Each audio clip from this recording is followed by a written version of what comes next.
श्री राधे।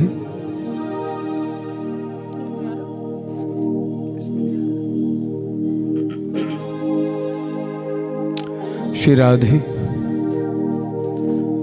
हरि ओम।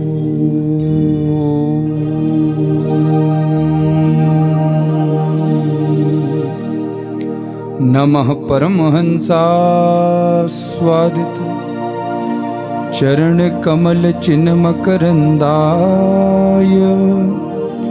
भक्त जनमानस निवासाय श्री रामचंद्राय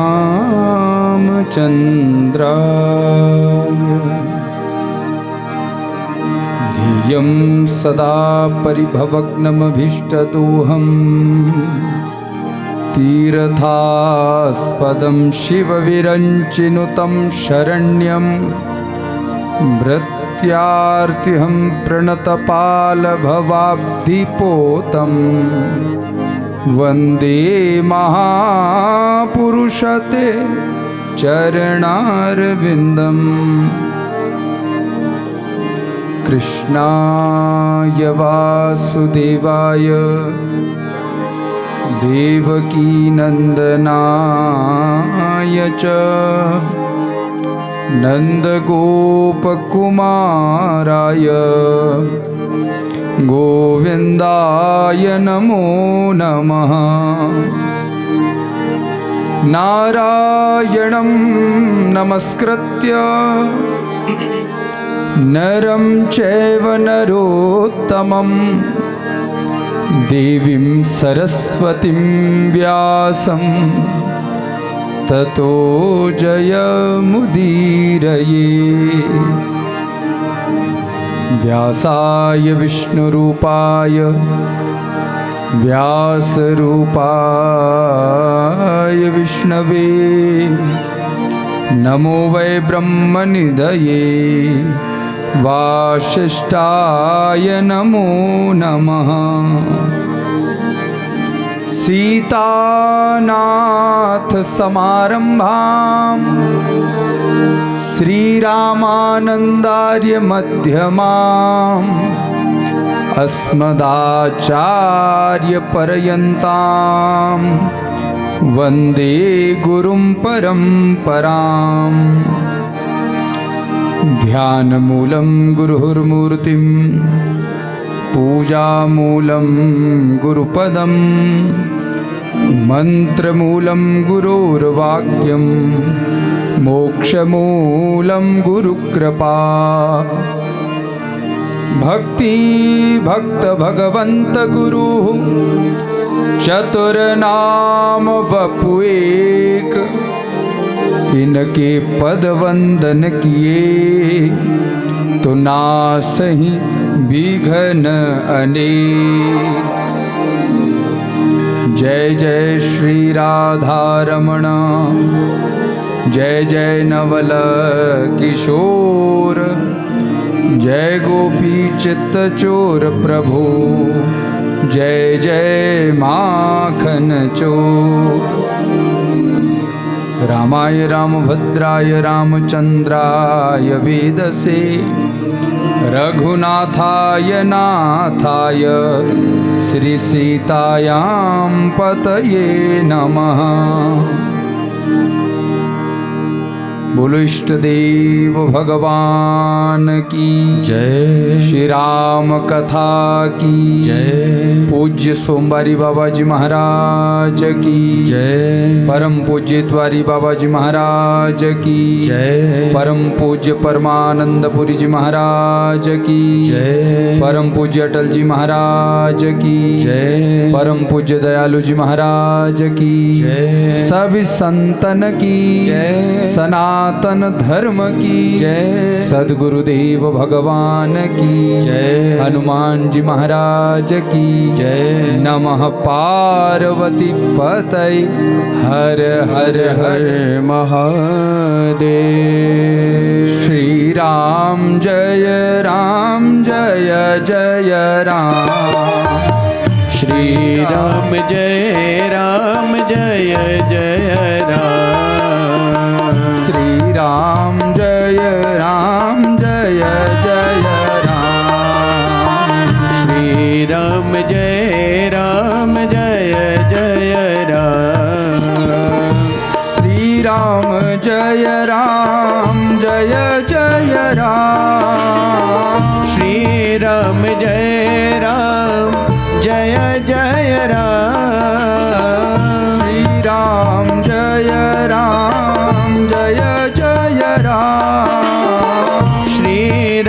जय राम जय जय राम। श्री राम जय राम जय जय राम। ओ श्री राम जय राम जय जय राम।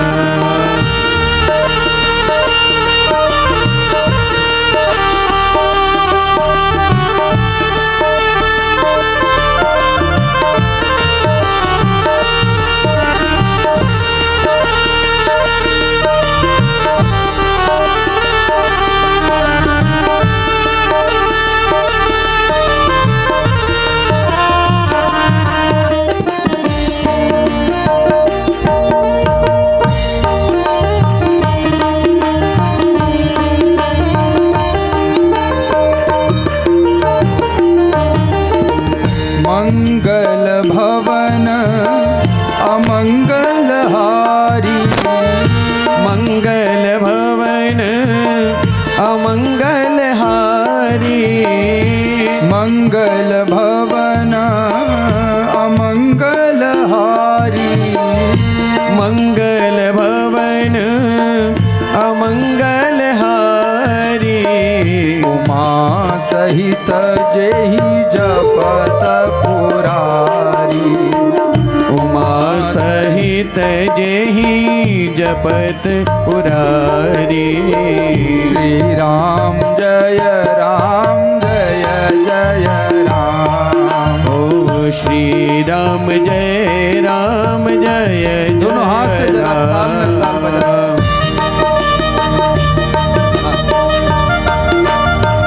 रामचंद्र भगवान की जय हो।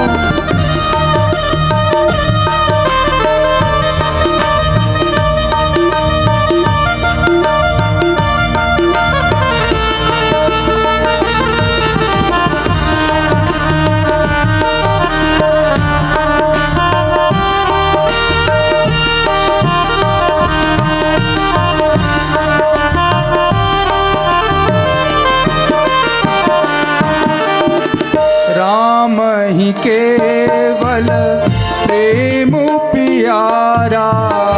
राम ही केवल प्रेम प्यारा। राम ही केवल प्रेम प्यारा। राम ही केवल प्रेम प्यारा।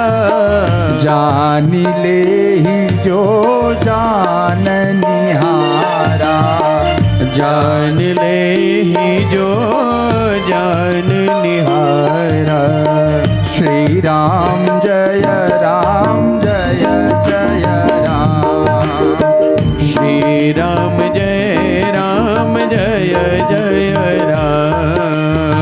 मुद मंगलमय संत समाजू। मुद मंगलमय संत समाजू। मुद मंगलमय संत समाजू।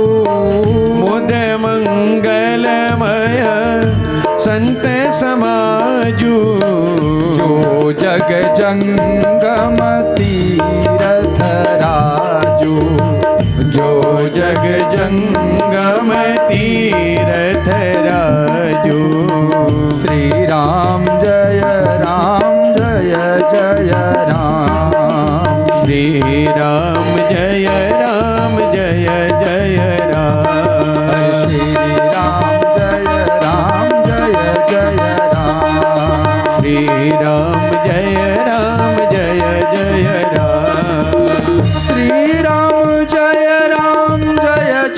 राम। श्री राम जय जय राम। श्री राम जय जय राम। ओ श्री राम जय जय राम। श्री राम जय जय राम।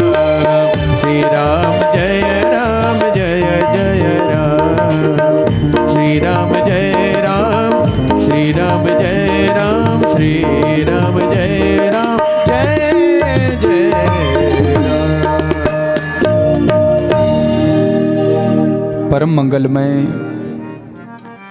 अखिल कोटि ब्रह्मांड नायक सारी दुनिया के वाली मालिक सचराचर जगत के जगन नियंता जगदाधार प्राणाधार नंद नंदन भक्त जन हृदयम अकारण करुणा वर्णालय गुणगण निलय भक्त मनवांछित कलयुगी कलमश का हरण कर देने वाले भगवान साक्षात जगदाधार जगन नारायण शंख चक्र गदा पद्मधारी भगवान उन्हीं के अंश अवतार राघवेंद्र भगवान के चरणों में व्यासपीठ से पाद पद्म चरणों में बारंबार नमन वंदन प्रणाम। उन्हीं भगवान राम जी की पवित्र चरित्र लीला कथा जो अनन्य अनंत अगोचर है, अगम्य है, अभेद है, अनंत रसों से युक्त है, ऐसी पवित्रमयी तीर्थमयी जीवात्मा को नर से नारायण बनाने वाली, पुरुष से महापुरुष बना देने वाली और व्यक्ति को भक्त बनाने वाली पवित्र चरितमानस की कथा है। मैं इस पुराणस्थ तिलक चरितमानस को प्रणाम करता हूँ, नमन करता हूँ। साथ ही समस्त लौकिक और पारलौकिक देवी देवताओं का स्मरण करते हुए हमारे कुमाऊं के अधिष्ठात्र देवता गोलजू भगवान के चरणों में प्रणाम करता हूँ। अखिलेश्वरी विश्वेश्वरी महामाया त्रिगुणात्मिका भगवती जगदम्बा पराम्बा जिन माँ की पल भर ब्रंक ब्रकुटी से समस्त दिग्दिगंत ब्रह्मांड हिल जाते हैं, ऐसी परमेश्वरी महामाया त्रिगुण साकार मूर्ति माँ जगदम्बा के चरणों में भी प्रणाम करता हूँ, नमन करता हूँ। समस्त देवी देवताओं को प्रणाम करते हुए जीवन में सदा मंगल ही मंगल करने वाले, अमंगल का नाश करने वाले हनुमान जी महाराज को प्रणाम करता हूँ। पवित्र यह स्थान, जिस स्थान के अधिष्ठात्र भगवान देवता साक्षात सोमवारी बाबा जी महाराज हैं, उनकी यह पवित्र तपस्थली, उनकी त्याग स्थली, उनका पूजक स्थल और इस स्थान में, इस तपह, इस धाम में आप और हम सब बैठ कर करके भगवान की कथा का श्रवण कर रहे हैं। इससे बढ़िया बात और क्या हो सकती है। बोलो सोमवारी बाबा जी महाराज की। वेद शास्त्र पुराण अनेक बात कहते हैं, लेकिन उन वेदों का, वेदांगों का, शास्त्रों का, उपनिषदों का जो सार है वो संत कहते हैं। इसी चरितमानस में यह चर्चा है महाराज, भगवान की भगवत प्राप्ति जीवात्मा को कोई एक दिन में नहीं होती। तो कहा सत्संग भी हमें बहुत नित्य करना पड़ता है, तब कहीं जाकर हमें उस सत्संग से विवेक प्राप्त होता है और तब कहीं जाकर उस विवेक का फल लक्षण फलीभूत होता है, तब कहीं जाकर भक्ति प्रकट होती है महाराज। लेकिन भक्ति जीवन में कैसे प्रकट हो, तो कहा इसके लिए सुगम मार्ग है भगवान की कथा। स्वयं गोस्वामी तुलसीदास जी महाराज ने एक बड़ी सुंदर बात कही है कि संत समागम हरि कथा तुलसी दुर्लभ दोय सुतदारु लक्ष्मी पापी के भी होय। लेकिन संतों का समागम और हरि की कथा ये बड़ी दुर्लभ चीज है महाराज। तो माताओं, पहली बात तो यह है, सुत दारा अरु लक्ष्मी। सुत का अर्थ क्या है? तो कहा सुत का अर्थ है पुत्र। बोलो जय जय सीताराम, बोलो जरा प्रेम से जय जय सीताराम, जय जय सीताराम। आनंद से बैठो। सुत का अर्थ है माताओं पुत्र। सुत का अर्थ क्या है? पुत्र। और दारा का अर्थ होता है स्त्री। सुत, दारा और लक्ष्मी। लक्ष्मी का अर्थ क्या है? तो धन, संपत्ति, ऐश्वर्य, यश, मान, सम्मान, है ना, व्यापार, मोटर कार, अपनी सरकार, सब क्या है? तो कहा सब लक्ष्मी महाराज। लेकिन गोस्वामी जी महाराज कहते हैं ये सब तो पापी के भी होए। जो पाप करता है महाराज उसके पास भी है। और कलयुग में तो और बढ़िया है माताओं। नंबर 1 नंबर 2 वालों के तो और चकाचक है, बोलो जय जय सीताराम है। लेकिन दुर्लभ क्या है महाराज? निचोड़ बता रहे। संत समागम हरि कथा तुलसी दुर्लभ दोय। तुलसीदास जी महाराज कहते हैं, महाराज समस्त गंगा के जल का पान कर, संतों का दर्शन कर, मैंने जो अपने विवेक से जाना सो ये 2 ही बातें जानी हो जीवन में। इस संसार के चलते चलते इस रंगमंच में किसी साधु का दर्शन हो जाए, संत समागम, और दर्शन के संग उनके संग वार्तालाप हो जाए, चर्चा हो जाए, संत समागम, और दूसरा हरि की कथा। ये 2 चीजें जिसे मिल जाती हैं महाराज, उसको फिर संसार में कुछ और चाहिए नहीं होता है। और मैं तो कह रहा हूं कि मुझे तो ऐसा लगता है कि हमारे ये सोमवारी बाबा जी महाराज का स्थान पूज्य अटल महाराज जी ने अपने तप और त्याग से और सोमवारी बाबा की कृपा से महाकुंभ के रूप में ये बना दिया ये स्थान महाराज, महाकुंभ के रूप में। आप कहेंगे महाराज तो कुंभ कहाँ लगता है? तो कहा अभी अगर हम वर्तमान की बात करें तो कुंभ लगा प्रयाग में। अब प्रयाग में माताओं एक संगम की बड़ी महत्ता है, और वो संगम है त्रिवेणी। संगम की महत्ता है, और वो संगम का नाम है मणिमणि तो बुलावा त्रिवेणी। त्रिवेणी का मतलब त्रिवेणी का अर्थ क्या होता है? कहते तो सब है कि त्रिवेणी का अर्थ क्या है? तो कहा त्रि माने 3 और वेणी माने धारा। जहां 3 धाराओं का मिलना हो जाता है उसको त्रिवेणी का संगम कह देते हैं महाराज। और मेरे को ऐसा लगता है कि हमारे यहां भी त्रिवेणी की धारा बह रही है। आप कहेंगे महाराज त्रिवेणी की धारा कैसे बह रही है? तो कहा त्रिवेणी की धारा ऐसे बह रही है महाराज, एक धारा तो संतों की धारा बह रही है? अच्छा, दूसरी धारा कथा की धारा बह रही, और तीसरी धारा भक्तों की धारा भी बह रही है महाराज। जहां संत हैं, कथा है और भक्त हैं, तो वहां तो त्रिवेणी हो गई कि नहीं हो गई? और शास्त्र का, संतों का, इसी चरितमानस में यह भी चर्चा गोस्वामी जी ने करी है, मुद मंगलमय संत समाजो और जो जग जंगम तीर्थराजो। तीर्थराज क्या है? तो कहा तीर्थराज प्रयाग है। तो कहा कि वो स्थान प्रयाग हो जाता है, तीर्थों का राजा हो जाता है, जिस स्थान में अनेक तपस्वी प्रकट हो जाते हैं महाराज, जहां अनेक संत प्रकट हो जाते हैं।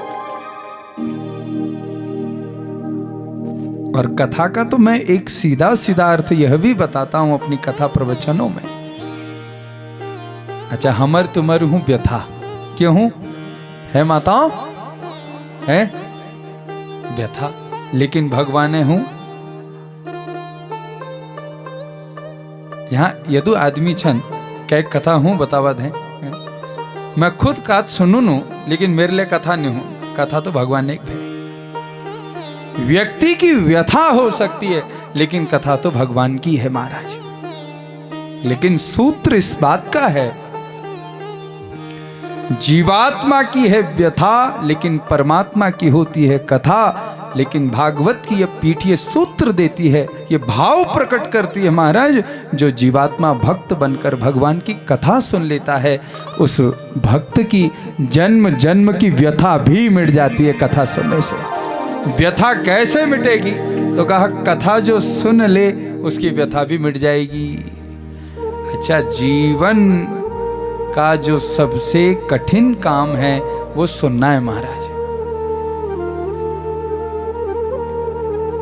देखना सरल है, बोलना और सरल है, लेकिन सुनना महाराज सबसे कठिन है। अरे है कि नहीं बताओ? उनका महाराज घर में गड़बड़ हो जाती है तो कारण क्या है? उनका महाराज लड़का तो बहुत बढ़िया है लेकिन सुनता नहीं है। मेरे पास आते ना बैठने, उनका महाराज बहू तो बहुत बढ़िया है लेकिन सुनती, और वास्तव में आप यहां पर बैठे हो, जरा विचार लगाओ, सुनना ही बड़ा कठिन है। और जिसने सुन लिया उसको मिल गया महाराज। इसलिए सत्संग की धारा में दो भाव हैं, एक है वक्ता और दूसरा है श्रोता। वक्ता वह है जो सुना दे और श्रोता वह है जो वक्ता को सुनाने में मजबूर कर दे, कहे कि तुम कहते रहो और हम सुनते रहें, वो श्रोता है महाराज। तो गोस्वामी जी महाराज ने देखो इतनी बड़ी चरितमानस, इतना दैदीप्य ग्रंथ, ये 7 कांडों से युक्त, जिसमें भक्ति की चर्चा है, ज्ञान की चर्चा है, वैराग्य विवेक की चर्चा है। किस देवता का नाम नहीं लिया गया इस ग्रंथ में? सबका नाम है। समस्त धर्म शास्त्र, और जहां पर राम प्रकट हो जाएं। अच्छा, किसी ने पूछा महाराज ये राम है कौन? बोलो जय जय सीताराम। ऐसे नहीं, जरा मुक्त कंठ से जय जय सीताराम। हाँ, राम है कौन? अगर आप देखें मूल में जाकर तो भैया भारत के तो भोर का मंत्र ही राम राम है। अब विस्मृत कर दिया ये बात और है, जीवात्मा भूल गया चकाचौंध में, लेकिन भारत के ही नहीं विश्व के भोर का, प्रभात का अगर कोई मंत्र है तो वो राम राम ही है महाराज। अच्छा, राम नाम में बड़ी महिमा है, महिमा तो बहुत ही बड़ी है। अगर कोई व्यक्ति बोले राम है, राम म कहने में होंठ बंद हो जाते महाराज, तो राम जी का नाम किस ओर इंगित कर रहा है? तो कहा मौन में बड़ा आनंद है महाराज, केवल भगवान का नाम लिया जाए और मौन रहा जाए। बोलो जय जय सीताराम। इसलिए सुनना कठिन है, लेकिन अगर भगवान की कथा सुन ली जाए तो कहा उससे और अगम्य कुछ और भाव रहता नहीं। गोस्वामी जी महाराज ने 7 कांड बनाए। उन 7 कांडों में पहला जो प्रथम कांड है वो बाल कांड है, और बाल कांड का पहला ही श्लोक बड़ा सुंदर है। महाराज मंगलाचरण से प्रारंभ कर रहे हैं। कोई भी ग्रंथ जब लिखा जाता है तो कहा कि उस ग्रंथ से पूर्व मंगलाचरण किया जाता। महाराज मंगलाचरण का अर्थ है कि इस ग्रंथ से पहले श्री गणेश किया जाता है, प्रणाम किया जाता है गणेश जी को। वर्णानामर्थ संघानाम रसानाम छंदसामपि मंगलानाम च कर्तारो वंदे वाणी विनायको। तो कहा पहले ही श्लोक में वंदना कर दी। किसकी वंदना करी? तो कहा वाणी और विनायक की। वाणी की अधिष्ठात्री देवी कौन है? हैं? वाणी की अधिष्ठात्री देवी कौन है? मां सरस्वती। अच्छा, किसी व्यक्ति के व्यक्तित्व का अगर परिचय जानना हो तो महाराज उसकी वाणी सुननी चाहिए। वाणी ऐसी बोलिए मन का आपा खोए, औरन को शीतल करे और आप हो शीतल होए। व्यक्ति का पहला परिचय उसका रूप है, और दूसरा परिचय उसकी वाणी है। अच्छा, बढ़िया पियो पानी सो बढ़िया बोलो है माता बोल वाणी। जैसा खाओगे अन्न वैसा बनेगा जैसा खाओगे आहार वैसा होगा व्यवहार, और जैसा पियोगे पानी से वैसी बोलोगे। इसलिए पानी जो है ना बासी नहीं पीना चाहिए, ताजा। और सोमवारी धारे का पी ले तो क्या ही बात है। लेकिन कहा वंदे वाणी विनायको, तो कहा कि इसमें बड़ी गूढ़ात्मक चर्चा गोस्वामी जी महाराज राम कथा में कह रहे हैं कि सबसे पहले व्यक्ति की वाणी उसका परिचय। वाणी से वंदना भी हो सकती है और आपकी वाणी आपकी वंदना भी करा सकती है। दोनों बातें, विचार तो लगा। मृदुभाषी अगर व्यक्ति है तो कहा सारा संसार उसका प्रणत हो जाता है। महाराज उनका बहुत मीठा बोलते हो, उनकी वाणी बड़ी बड़ी मीठी है। और वाणी से ही प्रार्थना है।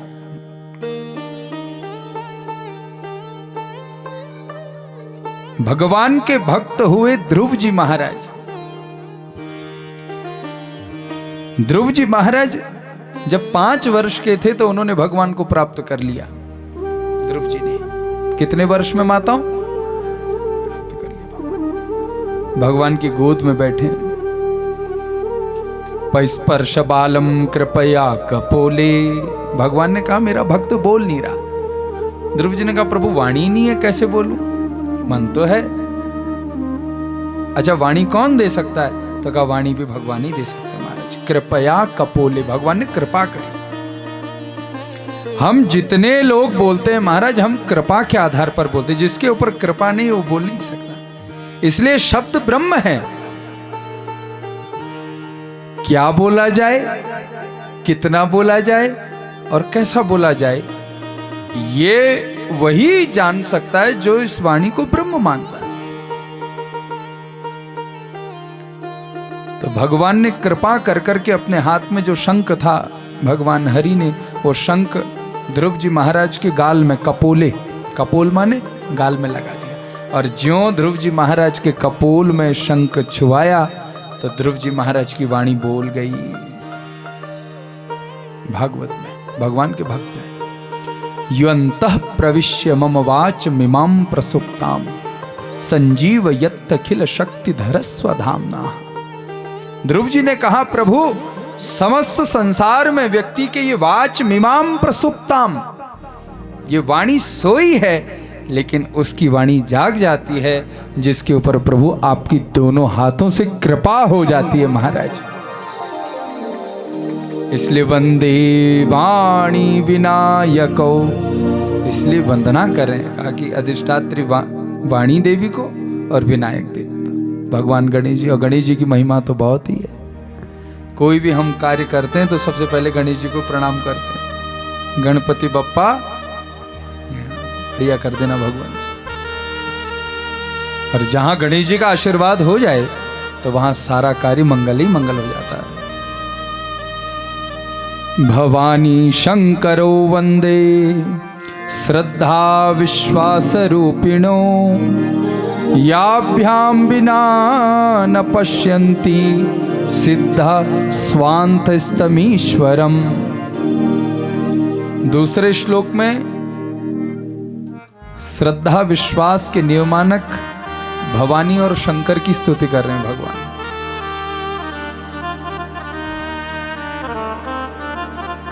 तो कहा जीवन में भक्ति का फल जीवात्मा को कब मिलता है? तो भक्ति के 2 लक्षण है। तो कहा एक लक्षण है श्रद्धा और दूसरा लक्षण है विश्वास। और जो विश्वास से भगवान की श्रद्धा युक्त होकर भक्ति करता है तो कहा कि विश्वासम फलदायकम, विश्वास फल का दायक है महाराज। विश्वास शब्द तो बहुत छोटा है लेकिन विश्वास शब्द का अर्थ बहुत गहरा है।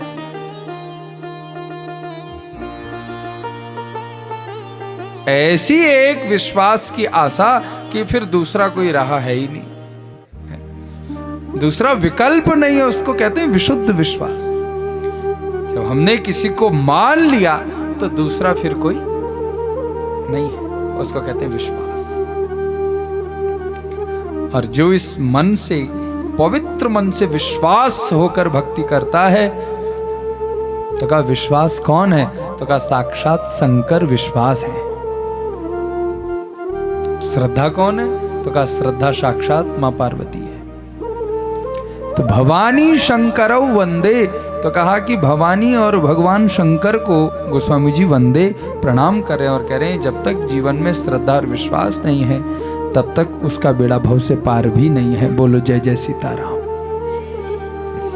वंदे बोधमयं नित्यं गुरुं शंकर रूपिणं यमाश्रितो हि वक्रोऽपि चंद्रः सर्वत्र वंद्यते। वंदे बोधमयं नित्यम, बड़ा गहरा शब्द है, बोधमयं नित्यम। बोध किसने कराया? तो कहा जीवन में सबसे पहली अगर कोई गुरु है तो वो है मां। हमारे जीवन की पहली गुरु कौन है? क्योंकि उस मां ने हमें बोध कराया। और अध्यात्म पथ के अगर कोई बोध करता है तो वह है गुरु।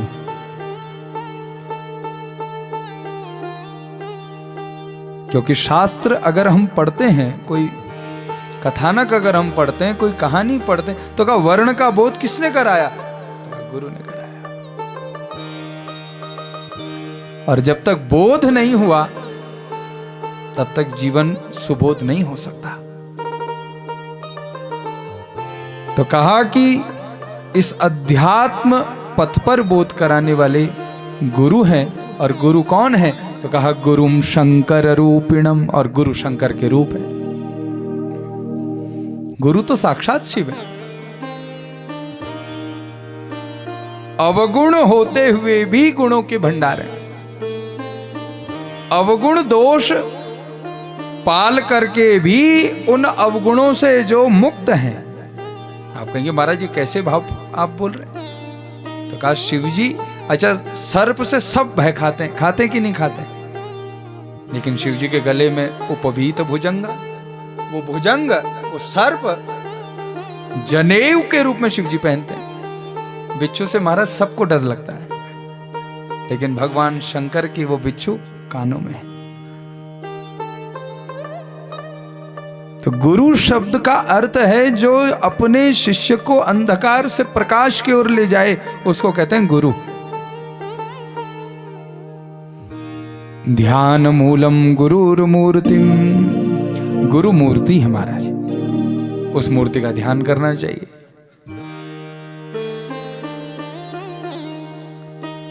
उन्हीं गुरु के वचन अमृत हैं, शास्त्र सार है। जिसने गुरु के वचन सुन लिए उसको फिर और कोई शास्त्र अलग से पढ़ने की जरूरत इसलिए। लेकिन कब ऐसा हो? तो कहा जब हमारा भाव ऐसा बने कि गुरुम शंकर रूपिणम।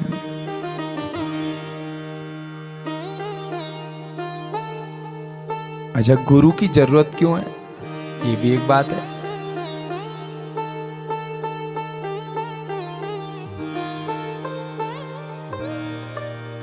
अगर आपके हाथ में वैज्ञानिक युग है, विज्ञान की भाषा में समझो। अगर मैं अपने हाथ से बंदूक की गोली लूं और दीवार में मारूं, तो क्या वो बंदूक की गोली प्रभाव देगी? नहीं,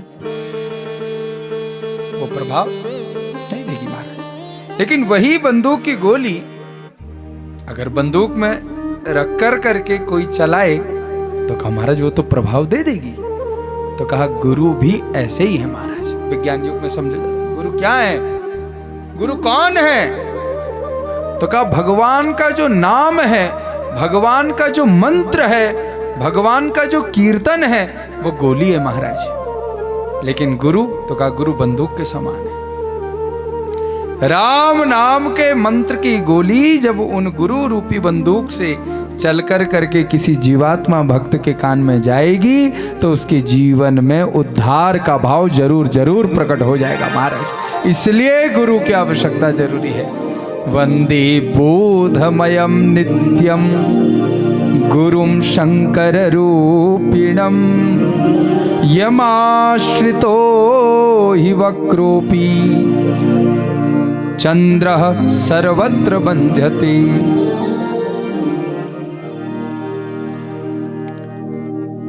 तो कहा ऐसे गुरु हैं, इसलिए गुरु देवता की भी हमको आराधना पूजना करनी चाहिए।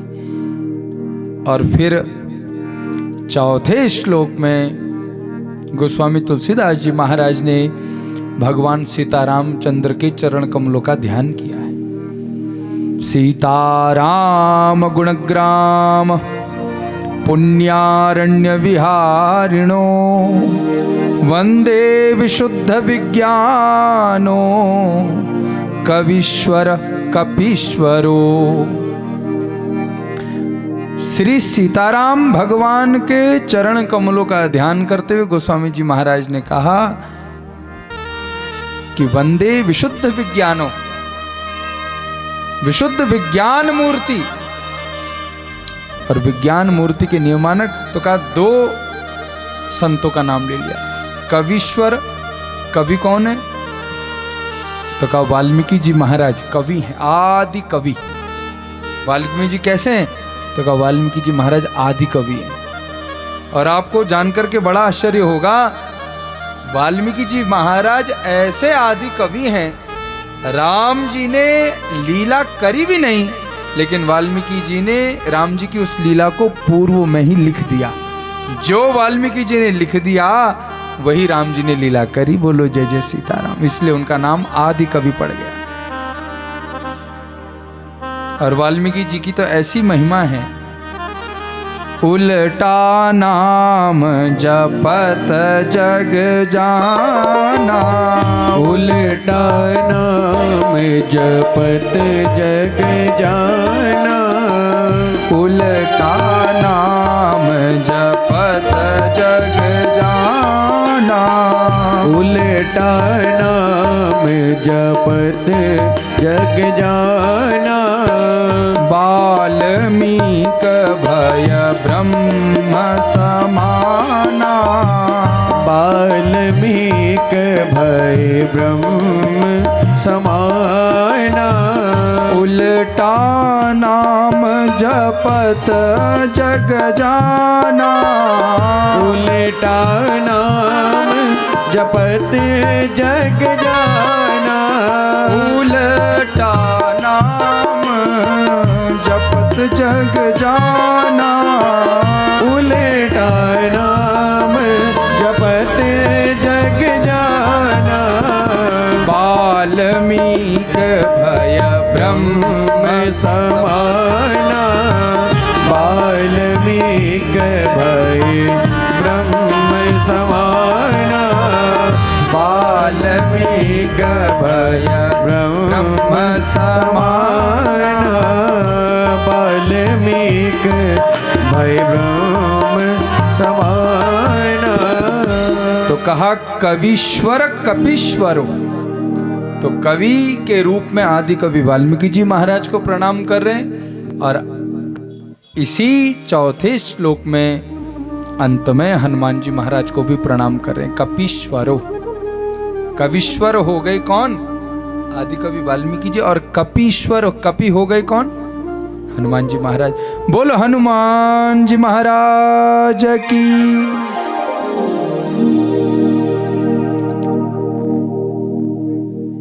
पांचवें श्लोक में मां शक्ति के रूप में सीता जी को भी प्रणाम किया गोस्वामी जी महाराज ने। और वास्तव में माताओं, मां सीता कौन है? तो कहा शक्ति है। और व्यक्ति बड़े से बड़े कार्य को कब करता? तो कहा जब उसके पास शक्ति होती है। तो जीवन में शक्ति की आराधना इसीलिए जरूरी है। सीताम नतु हम राम वल्लभाम, भगवान रामचंद्र जी की प्रियतमा हृदय में वास करने वाली देवी माता सीता को भी प्रणाम किया है। और छठे श्लोक में भगवान के चरण कमलों को नौका बताया गया महाराज। और वास्तव में भगवान के चरण कमल नौका है, क्योंकि अगर किसी को समुद्र पार करना हो, अगर वो नौका में बैठ जाए तो समुद्र से पार हो जाता है ना। ऐसे ही संसार के समुद्र में तो नौका में बैठ कर करके तो पार हो सकता है, ऐसे ही शास्त्र के विस्तारकार पूज्य गोस्वामी जी महाराज भगवान राम के अनन्य भक्त कह रहे हैं, अगर इस संसार से जीवात्मा को भव से बेड़ा पार करना है तो भगवान के चरण कमलों में भक्त बनकर बैठना ही पड़ेगा। और जो भगवान के चरण कमलों में भक्त बनकर बैठता है उसका बेड़ा भी भव से पार हो ही जाता है। स्वान्तः सुखाय तुलसी रघुनाथ गाता, भाषा निबंध मति मंजुल मात नीति नोति। गोस्वामी जी महाराज कह रहे हैं स्वान्तः सुखाय। अच्छा, शांति तो सब चाह रहे हैं, तो चरितमानस में इस कथा को सुन लेने से, जान लेने से व्यक्ति को शांति मिल जाती है और सुख मिल जाता है। तुलसी रघुनाथ गाता, क्योंकि रघुनाथ जी की कथा ही ऐसी है, इसलिए उनकी कथा को जो सुनता है तो कहा उसका बेड़ा भव से पार हो ही जाता है। बोलो भक्तवत्सल भगवान की। मूक हो ही बाचाल पंगु, चढ़ही गिरि बर गहना, जा सुकृपा सुदयाल द्रवं, सकल कलिमल दहना। अगर भगवान की कृपा हो जाए तो कहा मूकम करोति वाचालम पंगुम लंघयते गिरिम, यत कृपा तमहम वंदे परमानंद माधवम। जिसके ऊपर भगवान की कृपा हो जाती है माता, और भगवान की कृपा का क्या फल है, तो कहा मूकम करोति वाचालम। जो गोस्वामी जी महाराज कह रहे हैं, मूक होई बाचाल पंगु चढ़ई गिरि बर गहना। जिसके ऊपर राघव की कृपा हो जाती है तो कहा मूकम करोति वाचालम, गूंगा व्यक्ति बोलने लग जाता है। पंगुम लंघयते गिरिम, पंगुम कहते हैं महाराज जिसके पास पांव नहीं है। भगवान की कृपा का फल क्या है, तो कहा गूंगा बोलने लगता है, बिना पांव का गिरिवर पर्वतों को चढ़ने लग जाता है।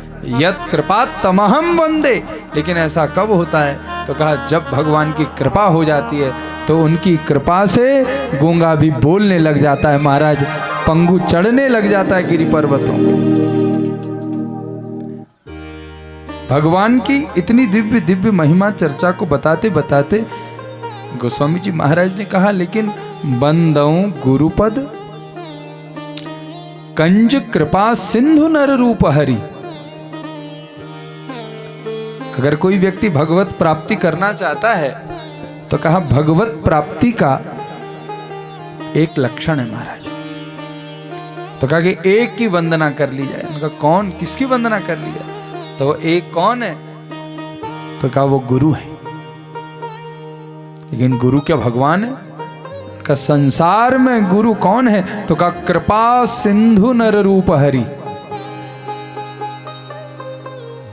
नर रूप हरि, नर ही हैं लेकिन उनका रूप हरि है। और ऐसे गुरु के चरण कमलों को जो जीवात्मा पकड़ लेता है तो गोस्वामी जी महाराज कह रहे हैं कंज कृपा। और जिसके ऊपर गुरु की कृपा हो जाए तो कहा गुरु की कृपा का फल है कि उसको भगवत्ता प्राप्त हो जाती है महाराज। गुरु की भक्ति करने वाले शिष्य वो तो गुरु की भक्ति करता है, लेकिन आप देखो इसी चरितमानस में एक बड़ी दिव्य चर्चा है महाराज। जब सबरी अम्बा के ऊपर भगवान ने कृपा करी ना, तो सबरी के घर भगवान आ गए। क्यों आए? क्योंकि सबरी अपने गुरु की सेवा करते हैं और उनका नाम है मतंग मुनि महाराज। एक दिन मतंग मुनि ने सबरी अम्बा से कह दिया कि हे सबरी, तूने मेरी इतनी भक्ति कर दी, इतनी भक्ति कर दी, मैं तुझे आशीर्वाद दे रहा हूँ और वचन दे रहा हूँ कि एक दिन तेरे घर में साक्षात भगवान आएंगे। क्या समझे महाराज? जो अपने गुरु को अपनी भक्ति से, सेवा से प्रसन्न कर लेता है तो कहा गुरु उसके घर में, उसके जीवन में साक्षात भगवत्ता को ही प्रकट कर देते हैं महाराज।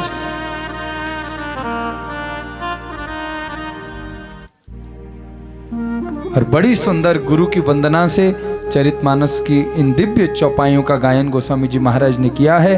कथा को देखते हुए, समय अवधि को देखते हुए आज कथा का हम विराम इन चौपाइयों को गाकर करेंगे, लेकिन कल हम लोग 1 बजे से भगवान की दिव्य कथा 4 बजे तक और हरि इच्छा तक करेंगे। बंदऊ गुरु पद पदुम परागा, बंदऊ गुरु पद पदुम परागा, बंदऊ गुरु पद पदुम परागा, बंदऊ गुरु पद पदुम परागा, सुरुचि सुबास सरस अनुरागा, सुरुचि सुबास सरस अनुरागा, अमीय मोरी माया चूरन चारु, अमीय मोरी माया चूरन चारु, समन सकल भवरुज परिवारु, समन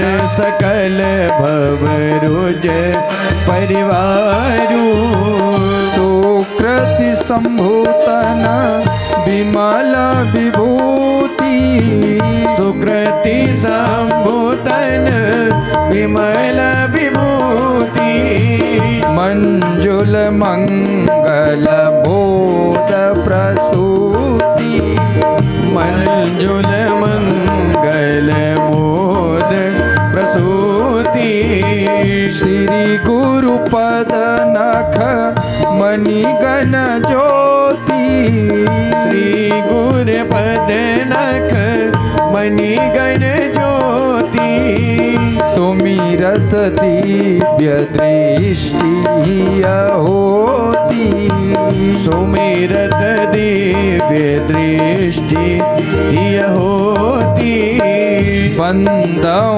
गुरु पद पदुम परागा, बंदऊ गुरु पद पदुम परागा, सुरुचि सुबास सरस अनुरागा, सुरुचि सुबास सरस अनुरागा।